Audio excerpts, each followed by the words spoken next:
எல்லோருக்கும் வணக்கம். இந்த பதிவில் நம்ம என்ன பார்க்க போகிறோம் அப்படின்னா, லினக்ஸ் டைரக்டரிஸ்.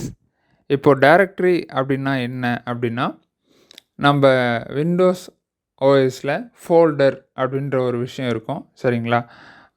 அதுதான் லினக்ஸில் என்ன சொல்லுவாங்க அப்படின்னா, டைரக்டரி அப்படின்னு சொல்லுவாங்க. ஏன் இந்த டைரக்டரி பற்றியெல்லாம் தெரிஞ்சுக்கணும் அப்படின்னு பார்த்தீங்கன்னா, விண்டோஸில் நமக்கு க்ளோஸ்டு சோர்ஸ் ஓஎஸ் அப்படின்றதுனால நம்ம ஃபோல்டரை பற்றியெல்லாம் தெரிஞ்சுக்கணுன்னு அவசியம் இல்லை. எல்லாமே மவுஸ் வச்சு தான் யூஸ் பண்ணுவோம். அதனால் அங்கே தொந்தரவு இல்லை. இங்கே பார்த்திங்கன்னா நிறைய விஷயங்களுக்கு கமாண்டில் தான் முக்கியத்துவம் கொடுப்பாங்க. ஏன்னா பாதுகாப்பின் நலன் கருதி, சரிங்களா?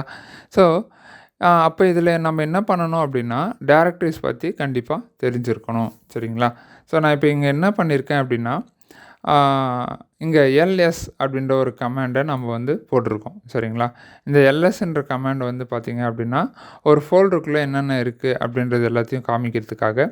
இப்போ இந்த இடத்துல அன்பு அப்படின்னு ஏதோ ஒன்று இருக்குது, அப்புறம் கிளாஸின்னு இருக்குது, file 1, file 2, file 3, new file, இந்த மாதிரிலாம் இருக்குது, சரிங்களா? சரி, இதில் பார்த்திங்க அப்படின்னா, இந்த அன்பு அப்படின்னு இருக்கு இல்லைங்களா, இதுதான் பார்த்திங்க அப்படின்னா இங்கே ஃபோல்டர். சரி, இங்கே ஒரு ஃபோல்டரை எப்படி உருவாக்குறது, அதை டைரக்டரி எப்படி உருவாக்குறது அப்படின்னா, mkdir அப்படின்னு டைப் பண்ணிவிட்டு ஒரு பக்கத்தில் பார்த்திங்கன்னா ஒரு இடைவேளை விடணும், ஒரு ஸ்பேஸ் விடணும். ஒரு ஸ்பேஸ் விட்டுட்டு என்ன பண்ணணும் அப்படின்னா, இன்ஃபோ அப்படின்றது நான் ஃபோல்டர் நேமாக டைரக்டரி நேமாக கொடுக்குறேன். அந்த மாதிரி கொடுத்துட்டு நீங்கள் என்ட்ரு கொடுத்தீங்க அப்படின்னா, சென்டரில் எதுவும் எரர் வராமல் இருந்துச்சு அப்படின்னா அந்த ஃபோல்டர் க்ரியேட் ஆகிடுச்சுன்னு அர்த்தம். அந்த ஃபோல்டர் க்ரியேட் ஆகிட்டதுக்கப்புறம், உருவாகிட்டதுக்கப்புறம் நம்ம எப்படி பார்க்கலான்னா, எல்எஸ் அப்படின்னு சொல்லிட்டு மறுபடியும் டைப் பண்ணால், இப்போ இங்கே பாருங்கள், முதல்ல இதில் இன்ஃபோ அப்படின்னு இல்லை, ஆனால் இங்கே இன்ஃபோ அப்படின்னு இருக்குது, சரிங்களா? இங்கே கலர் கொஞ்சம் வித்தியாசமாக தெரியுது பாருங்கள். இது ரெண்டும் ஃபோல்டரு, மீதி எல்லாமே பார்த்திங்கன்னா ஃபைல், சரிங்களா? சரி, அதுக்கடுத்து நம்ம வேறு என்ன பண்ணியிருக்கோம் அப்படின்னு பார்த்திங்கன்னா, இப்போ mkdir அப்படின்னு கமாண்ட் போட்டுட்டு ஒரு ஸ்பேஸ் விட்டுருக்கோம். அதுக்கப்புறம் டெக் அப்படின்னும் ஒரு ஸ்பேஸ் விட்டு டெக்னாலஜி அப்படின்னும் நம்ம போட்டிருக்கோம்.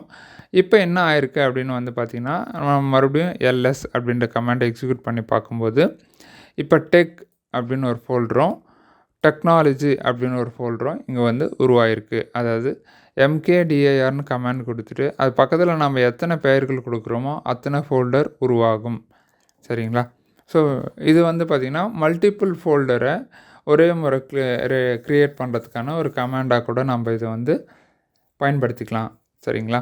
சரி, அதுக்கு அடுத்த ஸ்லைடில் என்ன பண்ணியிருக்கோம் அப்படின்னு பார்க்கலாம்.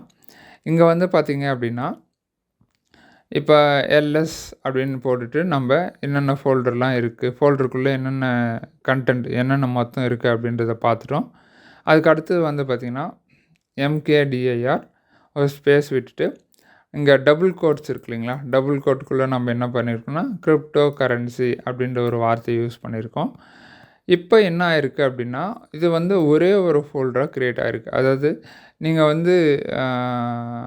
நியூ ஃபோல்டர் இல்லைனா நியூ டைரக்டரி இல்லை வேறு ஏதோ ஒரு பேர் கொடுக்குறீங்கன்னு வச்சுக்கோங்களேன், கிளாஸி ஐடி அகாடமின்னு ஒரு ஒரு ஃபோல்டருக்கு நான் நேம் கொடுக்கணுன்னா, அப்போ என்ன பார்த்திங்கன்னா இந்த மாதிரி டபுள் கோட்ஸ்குள்ளே கொடுக்கணும். அப்படி டபுள் கோட்ஸ்குள்ளே கொடுக்கல அப்படின்னா என்ன பண்ணணும்னா, கிளாஸின்னு ஒரு ஃபோல்டரு, ஐடின்னு ஒரு ஃபோல்டரு, அகாடமின்னு ஒரு ஃபோல்டரு, மொத்தமாக 3 ஃபோல்டரு உருவாக்கிடும்.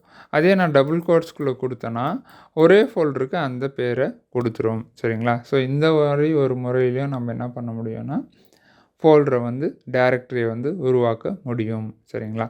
ஸோ அதுக்கு அடுத்து தான் பார்த்திங்க அப்படின்னா, இங்கே என்ன பண்ணியிருக்கோம், இப்போ இவ்வளோ நேரம் பார்த்திங்கன்னா ஒரு ஃபோல்டரை எப்படி உருவாக்குறது அப்படின்னு பார்த்தோம். இப்போ ஃபோல்டரை எப்படி ரிமூவ் பண்ணுறது, இப்போ mkdir அதாவது மேக் டைரக்டரி அப்படின்ற ஒரு கமாண்ட் மூலிமா நம்ம என்ன பண்ணோன்னா ஃபோல்டரை உருவாக்கணும்.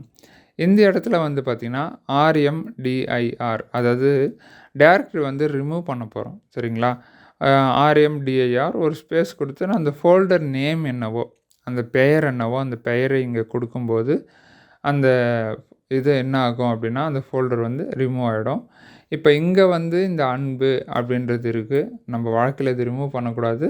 நம்ம என்ன பண்ணுறோம், இங்கே ஃபோல்டர் மட்டும் ரிமூவ் பண்ணுறோம், சரிங்களா? சரி, இப்போ இங்கே அன்புன்னு இருக்குது, ஆர்எம்டிஐஆர் அன்புன்னு போட்டுறேன். மறுபடியும் நம்ம எல்எஸ் கமாண்ட் போட்டு பார்க்கும்போது இந்த இடத்துல வந்து பார்த்திங்கன்னா அன்பு இல்லை. சரிங்களா? ஏன்னா அந்த ஃபோல்டர் டெலீட் ஆகிடுச்சு. சரிங்களா? சரி. அடுத்ததாக இந்த இடத்துல என்ன பண்ணியிருக்கோம் அப்படின்னா, அதே மாதிரி ஆர்எம்டிஐஆர் அப்படின்னு போட்டு 3 பேரை கொடுத்துருக்கோம். என்னென்னா, ஒன்று வந்து பார்த்திங்கன்னா டெக்கு, இன்னொன்று வந்து டெக்னாலஜி, இன்னொன்று இன்ஃபோ அப்படின்ற 3 பேரையும் கொடுத்துருக்கோம். இந்த இடத்துல வந்து பாருங்கள், நமக்கு வந்து பார்த்திங்க அப்படின்னா அந்த 3மே அழிஞ்சிருக்கு, டெலீட் ஆகிருக்கு. சரிங்களா? ஸோ அதுக்கு அடுத்ததாக வந்து பார்த்திங்கன்னா நம்ம இந்த கிரிப்டோ கரன்சி அப்படின்ற ஒரு ஃபோல்டர் இருக்கு இல்லைங்களா? இந்த ஃபோல்டரையும் நம்ம என்ன பண்ணியிருக்கோம் அப்படின்னா ஆர்எம்டிஐஆர்னு கொடுத்துட்டு நம்ம உருவாக்கும் போதும் இந்த மாதிரி டபுள் கோட்ஸ்குள்ளே பேர் கொடுக்கணும். டெலீட் அழிக்கும் போதும் இந்த மாதிரி தான் கொடுக்கணும். சரிங்களா? அதாவது ஒரு டைரக்டரிக்கு ஒரு ஃபோல்டருக்கு பெயர் வந்து பெருசாக நிறையா ஸ்பேஸ் விட்டு பெருசாக இருக்குன்னும்போது இந்த மாதிரி டபுள் கோட்ஸ்குள்ளே கொடுக்கணும். சரிங்களா? அப்படி கொடுத்தோன்னா அது என்ன ஆகும் அப்படின்னா டெலீட் ஆகிடும். சரிங்களா? இப்போ வந்து பாருங்கள், நான் வந்து என்ன பண்ணியிருக்கேன் அப்படின்னா இப்போ ஃபோல்டர் எப்படி உருவாக்குறது, ஃபோல்டர் எப்படி டெலீட் பண்ணுறது அப்படின்றத பார்த்துட்டோம். இப்போ என்ன பார்க்க போகிறோம் அப்படின்னா, ஒரு ஃபோல்டருக்கு உள்ளே எப்படி போகிறது, ஒரு ஃபோல்டருக்கு வெளியே எப்படி வர்றது அப்படின்னு பார்க்க போகிறோம். சரிங்களா? இப்போ மவுஸ் வச்சுட்டு நம்ம ஒரு ஃபோல்டருக்குள்ளே போகணும் அப்படின்னா என்ன பண்ணுவோம்னா, சும்மா மவுஸை வச்சு நம்ம டபுள் கிளிக் பண்ணும்போது நமக்கு வந்து ஒரு ஃபோல்டருக்குள்ளே போயிடும். சரிங்களா? ஆனால் கமாண்ட் மூலயமா நம்ம ஃபோல்டருக்குள்ளே போகணும் அப்படின்னா என்ன பண்ணணும் அப்படின்னா, சிடி அப்படின்னு ஒரு கமாண்ட் இருக்குது. சிடினா சேஞ்ச் டைரக்டரி. ஒரு ஃபோல்டர்லேருந்து இன்னொரு ஃபோல்டருக்கு உள்ளே போகிறது, அந்த ஃபோல்டருக்குள்ளேருந்து வெளியில் வர்றது. சரிங்களா? இங்கே பாருங்கள், நான் சிடி அப்படின்னு கொடுத்துட்டு நம்ம கீபோர்டில் 1ன்ற பட்டனுக்கு முன்னாடி இந்த மாதிரி ஒரு சிம்பிள் இருக்கும். அதை நான் கொடுத்துட்டு என்ட்ரு கொடுத்துருக்கேன். அப்படின்னா என்ன அப்படின்னா, இது வந்து ஹோம் டைரக்டரி அப்படின்னு சொல்லுவாங்க. சரிங்களா? நம்ம சி டிரைவ்க்குள்ளே வந்து பார்த்திங்கன்னா யூசர்ஸ் அப்படின்ற ஃபோல்டருக்குள்ளே நம்ம பேரில் ஒரு ஃபோல்டர் இருக்கும். சரிங்களா? இது வந்து விண்டோஸ் ஓஎஸில். அந்த மாதிரி லினக்ஸில் வந்து ஹோம் டைரக்டரி வந்து இப்படி இந்த மாதிரி மென்ஷன் பண்ணுவாங்க. சரிங்களா? இப்போ அதில் பாருங்கள், எல்எஸ்ன்னு கொடுத்து அந்த ஃபோல்டருக்குள்ளே என்னென்ன இருக்குது அப்படின்ற மாதிரி பார்க்குறேன். அதில் வந்து பார்த்திங்கன்னா டாக்குமெண்ட்ஸு, மியூசிக்கு, டவுன்லோட்ஸு, டெஸ்க்டாப்பு, ஸோ இந்த மாதிரி எல்லாம் இருக்குது.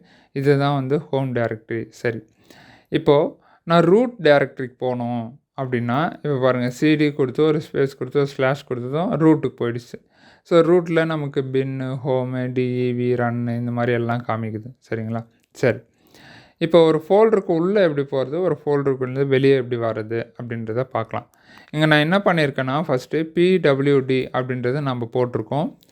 பிடபிள்யூடினா ப்ரெசண்ட் ஒர்க்கிங் டைரக்டரி. நான் இப்போ எந்த ஃபோல்டருக்குள்ளே இருக்கேன் அப்படின்றத வந்து பார்த்திங்கன்னா பிடபிள்யூடி. சரிங்களா? இப்போ நம்ம எங்கே இருக்கோம், ரூட்டுன்ற ஃபோல்டருக்குள்ளே, டெஸ்க்டாப்புன்ற ஃபோல்டருக்குள்ளே, ஏக்குள்ளே, பிக்குள்ளே இந்த இடத்துல நம்ம இப்போ நின்றுன்னு இருக்கோம்.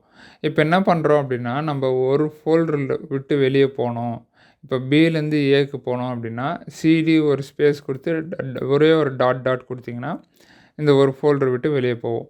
அதே 2 ஃபோல்டர் விட்டு வெளியே போனோம்னா நம்ம என்ன பண்ணோம்னா சிடி ஒரு ஸ்பேஸ் விட்டுட்டு டாட் அதுக்கப்புறம் மறுபடியும் ஒரு ஸ்லாஷ் போட்டுட்டு டாட் அப்படின்னா 2 ஃபோல்டர் விட்டு வெளியே போவோம். சரிங்களா?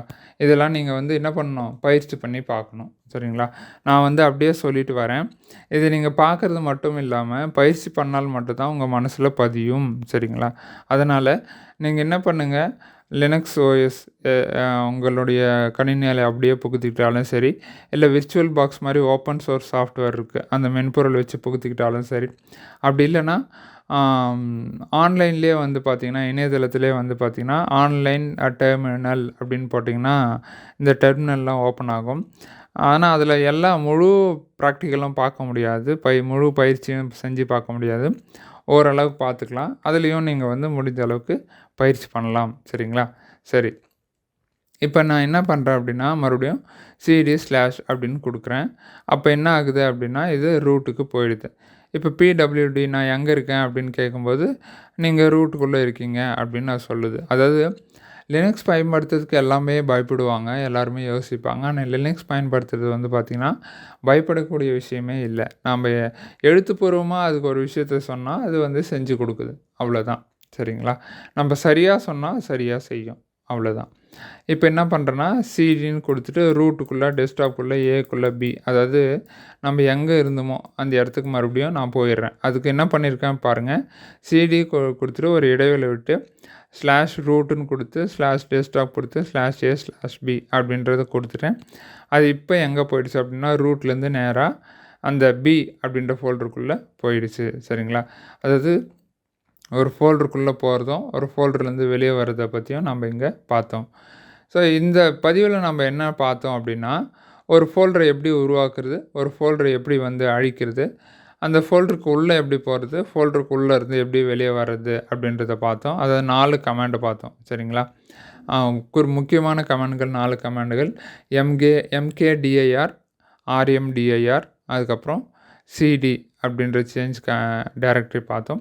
இந்த pwd அப்படின்றத முக்கியமாக பார்த்தோம். எல்எஸ்ன்றது ஒரு பொதுவான கமாண்டு, அதையும் பார்த்தோன்னு வச்சுக்கோங்களேன். இதெல்லாம் நீங்கள் பார்க்குறதோடு இல்லாமல் பயிற்சி பண்ணி பாருங்கள்.